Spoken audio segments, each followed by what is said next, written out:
नमस्ते दोस्तों, आज हम इतिहास की एक ऐसी विवादित शख्सियत की कहानी जानने वाले हैं जिसने अपने समय में पूरे साम्राज्य को हिला दिया था।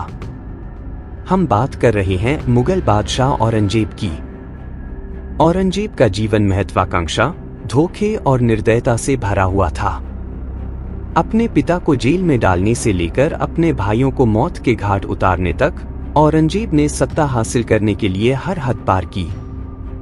लगभग 50 साल के उनके शासनकाल ने मुगल साम्राज्य को इसके सबसे बड़े क्षेत्रीय विस्तार तक पहुंचाया, लेकिन उनकी नीतियों ने साम्राज्य की नींव को भी कमजोर कर दिया। इस वीडियो में हम जानेंगे उनके परिवार का इतिहास और उनके भाइयों के साथ उनका संघर्ष। कैसे उन्होंने अपने भाई का सिर काटकर अपने पिता को दिखाया। उनके क्रूर शासन और धार्मिक कट्टरता की कहानी।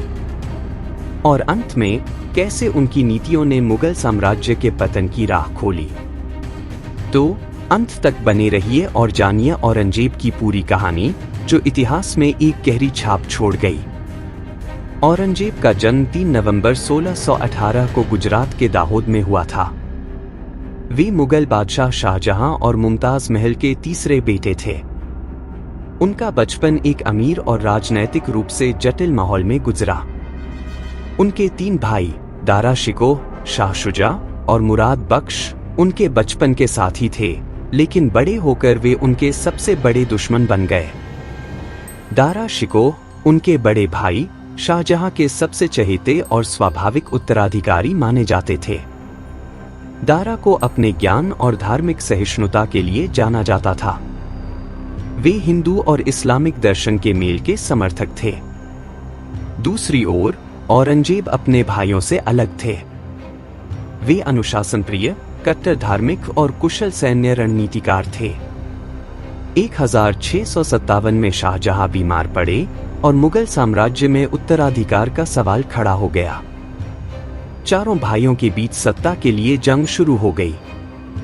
दारा शिकोह शाहजहां के प्रिय होने के नाते खुद को अगला बादशाह मानने लगे थे, लेकिन औरंगजेब ने इसे अपने लिए एक मौका देखा।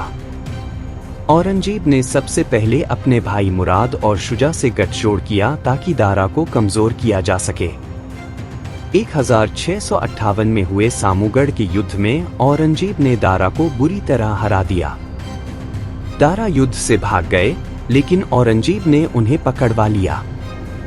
दारा को हथकड़ियों में जकड़कर दिल्ली की सड़कों पर परेड करवाई गई ताकि उनकी बेइज्जती हो सके। इसके बाद औरंगजेब ने दारा पर धार्मिक विद्रोह का आरोप लगाया और उन्हें मौत की सजा दी। लेकिन यह कहानी यहीं खत्म नहीं हुई। औरंगजेब ने दारा का सिर काटकर उसे एक थाल में रखकर अपने पिता शाहजहां के पास भेज दिया, जो उस समय आगरा के किले में कैद थे। शाहजहां, जो पहले ही मुमताज महल की मौत का शोक मना रहे थे, इस घटना से पूरी तरह टूट गए। शाह शुजा, जो बंगाल के शासक थे, को भी औरंगजेब ने युद्ध में हराया। शुजा को भागकर आज का म्यांमार जाना पड़ा, लेकिन वहां उनकी हत्या कर दी गई। मुराद, जिन्होंने शुरुआत में औरंगजेब का साथ दिया था, को बाद में धोखा देकर कैद कर लिया गया और राजद्रोह के आरोप में फांसी दे दी गई। 1658 में सत्ता संभालने के बाद औरंगजेब ने खुद को आलमगीर का खिताब दिया, जिसका मतलब होता है दुनिया को जीतने वाला। उनके शासनकाल में मुगल साम्राज्य ने अपनी सबसे बड़ी सीमा तक विस्तार किया। उत्तर में हिमालय से लेकर दक्षिण में दक्कन तक उनका साम्राज्य फैल गया, लेकिन यह विस्तार भारी कीमत पर हुआ। औरंगजेब के शासनकाल की सबसे खास बात उनकी धार्मिक कट्टरता थी। उन्होंने दरबार में संगीत और नृत्य जैसी कला पर प्रतिबंध लगा दिया, क्योंकि वे इन्हें गैर इस्लामिक मानते थे। यह उनके पूर्वजों जैसे अकबर और जहांगीर से बिल्कुल अलग था, जिन्होंने कला और संस्कृति को बढ़ावा दिया था। औरंगजेब ने जजिया नाम का टैक्स फिर से लागू कर दिया, जो गैर मुसलमानों से लिया जाता था। इस कर को अकबर ने धार्मिक सहिष्णुता बढ़ाने के लिए हटा दिया था। जजिया ने हिंदू प्रजा के बीच औरंगजेब के खिलाफ गहरी नाराजगी पैदा की। सबसे विवादित निर्णयों में से एक था हिंदू मंदिरों को तोड़ने का आदेश। वाराणसी के काशी विश्वनाथ मंदिर और मथुरा के कृष्ण जन्मभूमि मंदिर जैसे प्रमुख मंदिर औरंगजेब के आदेश पर तोड़े गए। इन कृत्यों ने हिंदू प्रजा के बीच और गुस्सा भड़का दिया। औरंगजेब के शासनकाल में बगावतों का सिलसिला जारी रहा। दक्कन में शिवाजी और उनके मराठा सैनिकों ने लगातार औरंगजेब को चुनौती दी। शिवाजी की गुरिल्ला रणनीति ने औरंगजेब की सेना को लंबे समय तक परेशान रखा। उत्तर भारत में सिख समुदाय भी औरंगजेब के खिलाफ खड़ा हो गया। औरंगजेब ने गुरु तेग बहादुर, सिखों के 9वें गुरु, को मरवा दिया, जिसने सिखों को उनके खिलाफ खड़ा कर दिया।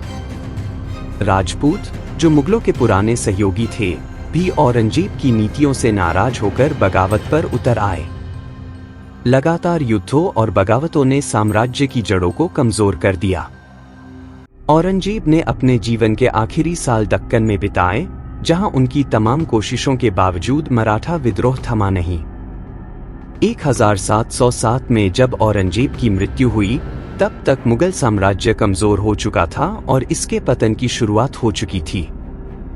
औरंगजेब की विरासत आज भी विवादों में घिरी हुई है। कुछ लोग उन्हें एक धार्मिक और अनुशासन प्रिय शासक मानते हैं, जबकि दूसरे लोग उन्हें एक निर्दयी तानाशाह के रूप में देखते हैं, जिनकी नीतियों ने साम्राज्य को विभाजित कर दिया।